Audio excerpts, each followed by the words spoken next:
حي بالقرآن ترنم يدفع عنا نار جهنم اقرأ أول حرف يهمي عطرا في الأرواح تنسم عطرا في الأرواح تنسم. السلام علیکم ورحمۃ اللہ وبرکاتہ. بسم اللہ والحمد للہ والصلاة والسلام علی رسول اللہ وعلی آلہ وصحبہ ومن والاه اما بعد. حضرات، والدین کی نافرمانی کے سلسلے میں آج ہم دوسری قسط میں لے کر حاضر ہوئے ہیں. کچھ اور مفید باتیں جن سے ہم اپنے بچوں کو والدین کی نافرمانیوں سے روک سکتے ہیں، انہیں بچا سکتے ہیں، انہیں صحیح رہنمائی کر سکتے ہیں. نافرمانی کے بعض اسباب و محرکات کا جاننا اور ان کا علاج و تدارک کو سمجھنا بھی ضروری ہے. آئیے اب ہم بعض نافرمانیوں کے اسباب اور محرکات کو جان لیتے ہیں تاکہ ان کا صحیح، مناسب اور بروقت علاج یا تدارک کر سکیں. اولاد تو اولاد ہیں، خواہ وہ چھوٹے ہوں یا بڑے ہوں، ان سے نافرمانیاں سرزد ہونے کی بہت سی وجوہات ہو سکتی ہیں. عام طور سے اولاد ہی اپنی بگاڑ کا ذمہ دار ہوتا ہے. بسا اوقات کچھ وجہیں والدین کی طرف سے بھی ہو سکتی ہیں، جبکہ والدین اور اولاد کے درمیان کوئی تیسرا بھی اولاد کی بگاڑ کا سبب بن سکتا ہے. وقت رہتے اگر والدین نے ان اسباب کو سمجھا اور ان کا مناسب علاج کیا تو ممکن ہے اولاد کو اس عظیم جرم سے بچایا جا سکتا ہے. یہاں پر اولاد کی نافرمانی کے کچھ اسباب و وجوہات اور ان کا علاج اور مناسب حل کے طور پر مثال ذکر کرنا مناسب ہوگا. نمبر 1، جہالت. جہالت بہت سی برائیوں کا سرچشمہ ہے، والدین کی نافرمانی کے معاملے میں بھی. نمبر 2، اولاد کی تربیت میں غلطی. والدین نے یا تو اولاد کی تربیت میں کمی کی ہوگی، صحیح طور پر صلہ رحمی، بر و تقوی، خاکساری وغیرہ کی سیکھ نہیں دی ہوگی، یا تربیت کا مناسب طریقہ استعمال نہیں کیا ہوگا. تو اس کی وجہ سے بچے میں عناد، تمرد اور نافرمانی آ گئی ہے. اس کا علاج یہ ہے کہ سمجھانے بجھانے کے لیے جانے مانے لوگوں کی مدد لینی چاہیے، خاص طور سے ان لوگوں کی جن کی بات یہ ٹالتا نہیں ہے. وہ اسے تمرد و نافرمانی کے برے نتائج سے ڈرائیں اور خوف دلائیں. ممکن ہے بات اس کے دل میں اتر جائے. نمبر 3، والدین کا اپنے والدین کی نافرمانی کرنا. بسا اوقات والدین کے اندر یہی خامی موجود ہوتی ہے، یعنی وہ خود اپنے والدین کی نافرمانی کر رہے ہوتے ہیں تو اولاد ان سے وہی کچھ سیکھتی اور کاپی کرتی ہے جو اپنے والدین کو کرتے ہوئے دیکھتی ہے، اور پھر مکافات عمل بھی تو ہے. اس کا علاج یہ ہے کہ اگر واقعی ایسا ہے تو فوری طور پر والدین کو پہلے اپنی اصلاح کرنی چاہیے، پھر اولاد کی اصلاح میں محنت کرنی چاہیے، ورنہ ان کی ساری محنت رائے گاں جائے گی. بری صحبت انسان کو، خاص کر کم عمر لڑکوں کو بگاڑ دیتی ہے. اس کا علاج یہ ہے کہ اس کے دوست و احباب پر نظر رکھیں، بری صحبت سے دور کریں اور اچھی صحبت اور اچھے مجالس کی ترغیب دیں تاکہ دین پسند اچھے لوگوں میں رہ کر اچھا سیکھے. لوہا کے پاس بیٹھنے سے اگر جلنے سے بچ بھی گئے تو بھی اس کی بدبو سے دل و دماغ متاثر ہوئے بغیر نہیں رہ سکتے، جبکہ عطر فروش کے پاس بیٹھنے سے کم از کم اس کی خوشبو ملتی رہے گی، خواہ آپ کچھ نہ خریدیں. نمبر 5، خود فراموشی. والدین کا اپنی اولاد کو ایسی باتوں کی نصیحت کرنا جن پر خود ان کا عمل نہ ہو. یہ بات اولاد کے دل میں باتوں کو ٹالنے کی عادت دلاتی ہے. اسے دھیرے دھیرے نافرمانی اور تمرد کا حوصلہ ملتا ہے کہ والدین مجھے وہی بات کہہ رہے ہیں جو وہ خود نہیں کرتے تو میں کیوں کروں. تو اس طرح سے تمرد کی عادت بچے میں پڑتی ہے. اس کا علاج یہ ہے کہ اگر والدین کے اندر ایسی خامی ہے تو وہ فوراً اپنی اصلاح کریں اور بچے کو یا اولاد کو بولنے سے پہلے خود وہ اپنے اعمال کو ایک بار ضرور دیکھ لیں تاکہ ان کی محنت بیکار نہ ہو. نمبر 6، اولاد کو ایک دوسرے کے خلاف بھڑکانا. والدین کا اولاد کے سامنے ایک دوسرے کی شکوہ شکایت کرنا، ایک دوسرے کے خلاف بھڑکانا، بالخصوص جب والدین کے درمیان دوری یا طلاق واقع ہو گئی ہو. والدین کا کام ہوتا ہے بچوں کو، پوری اولاد کو جوڑ کے رکھنا، پورے گھر کو جوڑ کے رکھنا.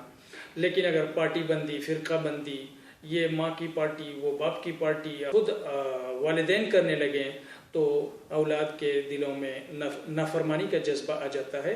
علاج یہ ہے کہ اولاد کے سامنے ہمیشہ ایک دوسرے کے مقام و مرتبے کا خیال رکھنا، اولاد کو اس کی سیکھ دینا اور ایک دوسرے کے حقوق کی یاد دہانی کرانا والدین کی اہم ترین ذمہ داری ہے۔ ظاہر ہے اگر ماں ہمیشہ اپنے بچے کے سامنے اپنی ہی اہمیت کے گن گانے لگے اور بچے کے والد کی شکایتیں کرتی نہ تھکے، یا والد سے دور رہنے کی تلقین کرے، یا اس سے متنفر یا دور کرنے کی کوشش کرے، تو اولاد کی نظر میں اس کی اہمیت یقیناً کم ہو جائے گی۔ یا پھر یہی عمل باپ کی طرف سے ہو تو بھی اس کا نتیجہ والدین کے سامنے بچے کی بے توجہی اور قلت اہتمام بلکہ بسا اوقات عقوق و نافرمانی کی صورت میں ظاہر ہوگا۔ لہٰذا حالات جو بھی ہوں، اولاد کے سامنے والدین کو ایک دوسرے کی اہمیت بیان کرنی چاہیے۔ والدین میں سے کسی ایک کی جانب سے جھکاؤ زیادہ ہو تو اسے اس پر عار دلانے سے احتراز کرنا چاہیے کہ یہ تو باپ کی بیٹی ہے، ماں کا بیٹا ہے۔ کچھ اس طرح سے عار دلانا یا اس کو شرمندہ کرنا کہ وہ اس کی طرف زیادہ مائل ہے، تو اس سے بچنا چاہیے۔ اور اپنے مابین اختلافات کو اولاد کے سامنے ظاہر کرنے سے ماں باپ کو بچنا چاہیے۔ نمبر 7، اولاد کے درمیان امتیاز۔ والدین کا اولاد کے درمیان امتیاز برتنا، ان میں سے بعض کو زیادہ اہمیت دینا یا بعض پر زیادہ جھکاؤ کا اظہار کرنا یا بعض سے سختی سے پیش آنا اور بعض کے لیے کھلی چھوٹ رکھنا اولاد کے دلوں میں آپسی بغض و حسد اور حقد و کراہت کے بیج بوتا ہے، حتیٰ کہ والدین سے بھی دل برداشتہ اور کبیدہ خاطر ہو جاتا ہے۔ لہٰذا والدین کو اللہ سے ڈرتے ہوئے اولاد کے درمیان عدل و مساوات سے کام لینا چاہیے۔ جہاں اس طرح شبہ والی بات ہو جائے وہاں فوراً اس کی تلافی کرنی چاہیے۔ اولاد کے ساتھ امتیازی سلوک اللہ سبحانہ کو ناپسند ہے۔ حضرت نعمان بن بشیر رضی اللہ عنہ سے مروی ہے کہ میرے والد نے مجھے ایک ہدیہ عطا کیا اور رسول اللہ صلی اللہ علیہ وسلم سے عرض کیا کہ آپ اس پر گواہ رہیں۔ آپ صلی اللہ علیہ وسلم نے فرمایا، کیا تمہاری اولاد میں اور بھی ہیں؟ میرے والد نے کہا ہاں۔ آپ صلی اللہ علیہ وسلم نے پوچھا، کیا تم نے ایسا ہی ہدیہ سب کو دیا ہے؟ جواب ملا نہیں۔ تو آپ صلی اللہ علیہ وسلم نے فرمایا، پھر تو یہ ظلم ہے اور میں ظلم میں گواہ نہیں رہوں گا۔ سنن ابی داؤد کی حدیث ہے اور شیخ البانی رحمہ اللہ نے صحیح سنن ابی داؤد میں اس کو صحیح قرار دیا ہے۔ نمبر 8، اولاد کا دنیا دار اور آرام پسند ہونا۔ دنیا دار شخص اپنی دنیا میں مگن رہتا ہے، اس کے پاس والدین کے لیے وقت نکالنا مشکل ہوتا ہے۔ کبھی بیوی کے مطالبے پر والدین سے چھٹکارا پانا چاہتا ہے۔ اسی طرح آرام پسند کو والدین کی خدمت کرنے کے بجائے انہیں اولڈ ایج ہوم میں چھوڑ آنا مناسب لگتا ہے یا گھر کے باہر کسی کونے میں ڈال دیتا ہے۔ اس کا علاج کیا ہے؟ اسے حکمت و مصلحت کے ساتھ سمجھانے کی ضرورت ہے کہ اس کی دنیا داری ہمیشہ رہنے والی نہیں ہے، نہ اس کی آرام طلبی برقرار رہ جائے گی۔ ایک دن اس کی بھی باری آنی ہے اور جیسی کرنی ویسی بھرنی کے تحت اس کے ساتھ بھی وہی کچھ ہوگا جو آج وہ اپنے والدین کے ساتھ کر رہا ہے۔ لہٰذا اسے توبہ و استغفار کر کے اپنے والدین کے ساتھ اچھے سے پیش آنا چاہیے۔ نمبر 9، اولاد سے ہمیشہ بار بار اور کثرت سے مطالبات کرنا۔ مانگیں پوری ہو ہی نہیں رہی ہیں، ایک کام پورا کر دیا تو دوسرا مطالبہ آ گیا۔ کثرت سے مطالبات سے اولاد کا دل اوب جاتا ہے، خواہ کوئی گھریلو کام کاج ہو یا اولاد ہی کی مصلحت میں رہنمائی کے تعلق سے ہو۔ نمبر 10، قلت تحمل اور بے جا تشدد۔ چھوٹی چھوٹی غلطیوں پر بھڑک جانا، صبر نہ ہونا، انٹالرنس۔ کچھ لوگ چھوٹی چھوٹی غلطیوں پر بھی بھڑک اٹھتے ہیں۔ وہ چاہتے ہیں کہ گھر میں کسی بھی طرح کی کوئی غلطی کسی قیمت پر برداشت نہ کی جائے۔ والدین سے ایک گلاس ٹوٹ جائے تو پورا گھر سر پر اٹھا لیتا ہے۔ یہ بھی والدین کی دل آزاری کا ایک سبب بنتا ہے۔ نصح و خیر خواہی کے ذریعے اس کو حل کرنا چاہیے کہ والدین اس عمر میں بچوں کی طرح ہوتے ہیں، کمزوری بھی ہوتی ہے، لہٰذا ان کی چھوٹی چھوٹی غلطیوں پر سیخ پا نہیں ہونا چاہیے۔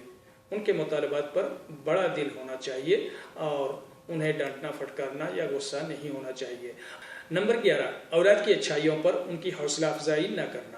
کچھ لوگ اولاد کے ساتھ اچھائیوں میں معاونت کرتے ہیں، نہ ہی ان کی حوصلہ افزائی کرتے ہیں، اور نہ اولاد کی توفیق اور قبول کے لیے زبان سے کوئی دعا سنائی دیتی ہے، بلکہ ان کے لیے کیے گئے بر و احسان کو بھی سراہنے کے بجائے اپنے احسانات گنوانے لگتے ہیں۔ والدین کو اپنا یہ مزاج بدل لینا چاہیے، اولاد کی اچھائیوں پر ان کی تعریف اور دعاؤں سے حوصلہ بڑھانا چاہیے، مزید خیر کی رہنمائی کرنی چاہیے۔ نمبر 12، بعض لوگ بد اخلاق بیوی کی آزمائش میں مبتلا ہوتے ہیں جو کسی بھی حال میں شوہر کے والدین کو اپنے گھر میں برداشت نہیں کر سکتی۔ روز نت نئے ظروف و حالات بناتی رہتی ہے تاکہ ان کا بیٹا ان سے بدظن ہو کر دور ہو جائے، حتیٰ کہ نافرمانی پر آمادہ ہو جائے۔ علاج یہ ہے کہ ظاہر ہے شوہر کو بھی سمجھنا ہوگا کہ بیوی اگر شریک حیات ہے تو والدین ہیں، ہر ایک کا اپنا مقام ہے، اور بیوی کو بھی نہیں بھولنا چاہیے کہ یہ دن اس کا بھی انتظار کر رہا ہے۔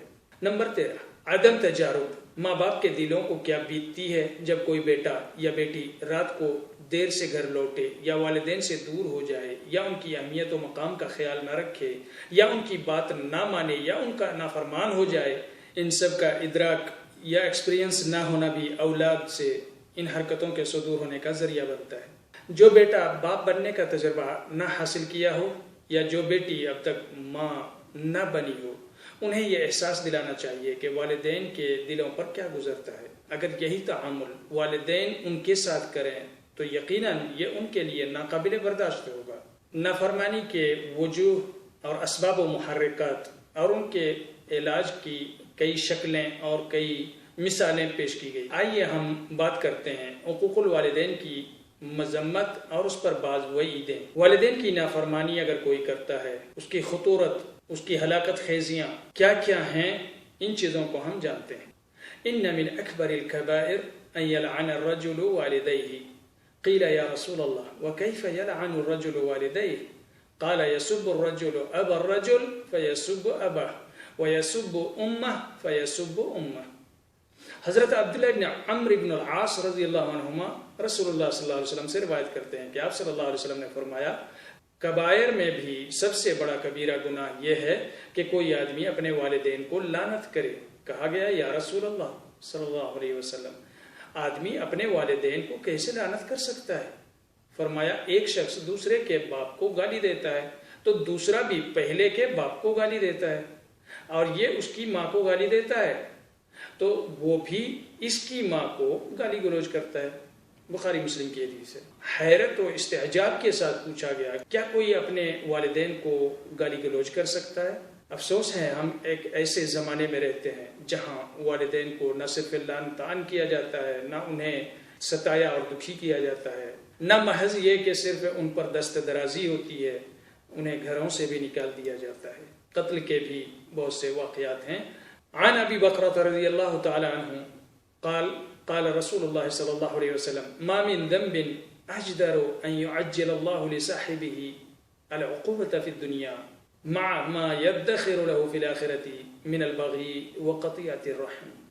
حضرت ابو بکر رضی اللہ تعالیٰ عنہ سے مروی ہے کہ رسول اللہ صلی اللہ علیہ وسلم نے فرمایا، بدکاری اور رشتوں کو توڑنے سے زیادہ کوئی ایسا گناہ نہیں جو زیادہ حقدار ہو کہ اللہ سبحانہ ہو اس کے ارتکاب کرنے والے کو دنیا ہی میں سزا دینے میں جلدی کرے، جبکہ آخرت میں اس کے عذاب کا حصہ تو محفوظ رکھتا ہی ہے، لیکن دنیا میں بھی اسے عذاب کیا جاتا ہے۔ اسے ابو داؤد، ابن ماجہ اور ترمذی نے نقل کیا ہے، اور امام ترمذی رحمہ اللہ نے اس حدیث کو حسن صحیح کہا ہے۔ مستدرک میں بھی 7290 نمبر پر یہ حدیث موجود ہے، جسے امام حاکم رحمہ اللہ نے صحیح الاسناد قرار دیا ہے۔ عن علی بن ابی طالب رضی اللہ عنہ عن النبی صلی اللہ علیہ وسلم لعن اللہ من ذبح لغیر اللہ ولعن اللہ من سرق منار الارض ولعن اللہ من لعن والدہ ولعن اللہ من آوى محدثا، رواہ مسلم۔ حضرت علی بن ابی طالب رضی اللہ تعالی عنہ رسول اللہ صلی اللہ علیہ وسلم سے روایت کرتے ہیں کہ آپ صلی اللہ علیہ وسلم نے فرمایا، اللہ کی لعنت ہے اس پر جو غیر اللہ کے نام پر ذبح کرے، اور جو زمین کے حدودی نشانات پر سیندھ لگائے، اور اللہ لعنت کرتا ہے اس پر جو اپنے والد کو لعنت بھیجے، اور اللہ کی لعنت ہے اس پر جو کسی بدعتی کو پناہ دے۔ صحیح مسلم حدیث نمبر 1978۔ اور ایک روایت میں ہے، اللہ کی لعنت ہے اس پر جو اپنے والدین کو لعنت بھیجے، لعن اللہ من لعن والدیہ، مسند احمد جلد 2 صفحہ 156۔ عن ابی ہریرہ رضی اللہ عنہ ان رسول اللہ صلی اللہ علیہ وسلم قال ملعون من عق والدیہ۔ حضرت ابو ہریرہ رضی اللہ عنہ سے روایت ہے کہ رسول اللہ صلی اللہ علیہ وسلم نے فرمایا، جس شخص نے اپنے ماں باپ کی نافرمانی کی وہ ملعون ہے۔ معجم طبرانی، مستدرک حاکم، ترغیب و ترہیب وغیرہ میں یہ حدیث موجود ہے. شیخ البانی رحمہ اللہ نے صحیح غیری قرار دیا ہے صحیح ترغیب و ترہیب میں حدیث نمبر 2420 میں. وعن ابن عباس رضی اللہ عنہما عن النبی صلی اللہ علیہ وسلم قال لعن اللہ من سب والدیہ، کہ آپ صلی اللہ علیہ وسلم نے فرمایا جس نے اپنے والدین کو گالی دی اس پر اللہ سبحانہ و تعالی لعنت کرتا ہے. صحیح ابن حبان کی حدیث ہے. شیخ البانی رحمہ اللہ نے اسے صحیح کہا ہے. صحیح الترغیب 2421. عن عبد اللہ بن عمر رضی اللہ عنہما قال قال رسول اللہ صلی اللہ علیہ وسلم ثلاثة لا يدخلون الجنة العاق لوالديه والمدمن على الخمر والمنان بما اعطى. حضرت عبداللہ بن عمر رضی اللہ عنہما سے مروی ہے، کہا کہ رسول اللہ صلی اللہ علیہ وسلم نے فرمایا 3 شخص جنت میں داخل نہیں ہوں گے: اپنے ماں باپ کا نافرمان، شراب کی لت والا شرابی، اور جو دیتا ہے اس پر جتانے والا. اس روایت کو سنن نسائی، مسند بزار، مستدرک حاکم وغیرہ نے بیان کیا ہے. امام حاکم رحمہ اللہ نے صحیح الاسناد کہا ہے، اور شیخ البانی نے بھی صحیح النسائی حدیث نمبر 256 میں اسے صحیح کہا ہے.